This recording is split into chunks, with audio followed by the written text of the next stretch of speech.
మే 13వ తేదీన జరగనున్న సార్వత్రిక ఎన్నికల్లో కాకినాడ సిటీ అసెంబ్లీ నియోజకవర్గం నుంచి 15 మంది అభ్యర్థులు పోటీలో నిలిచారని కాకినాడ సిటీ రిటర్నింగ్ అధికారి జె వెంకట్రావు తెలిపారు.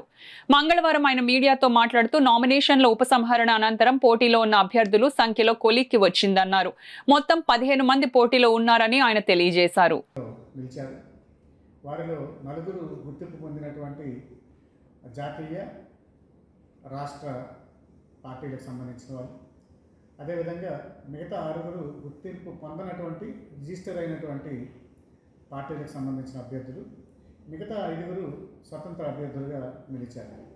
వీరందరికీ ఇప్పటికే గుర్తులు కేటాయించి వారి యొక్క పోటీ చేయ అభ్యర్థుల జాబితాను కూడా రాష్ట్ర ప్రధాన ఎన్నికల అధికారి వారికి పంపించడం జరిగింది. వారి యొక్క అనుమతి కూడా దాని మీద లభించింది. ఈరోజు సాయంత్రం 4 గంటలకి ఈ పోటీ చేయ అభ్యర్థుల యొక్క సమావేశాన్ని కూడా ఏర్పాటు చేయడం జరిగింది.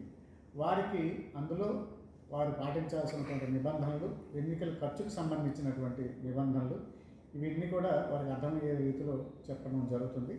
దీనికి పోలీస్ డిపార్ట్మెంట్ నుంచి అధికారులు, అదేవిధంగా ఎన్నికల పరిశీలకులు కూడా వారు కూడా హాజరయ్యేటటువంటి అవకాశం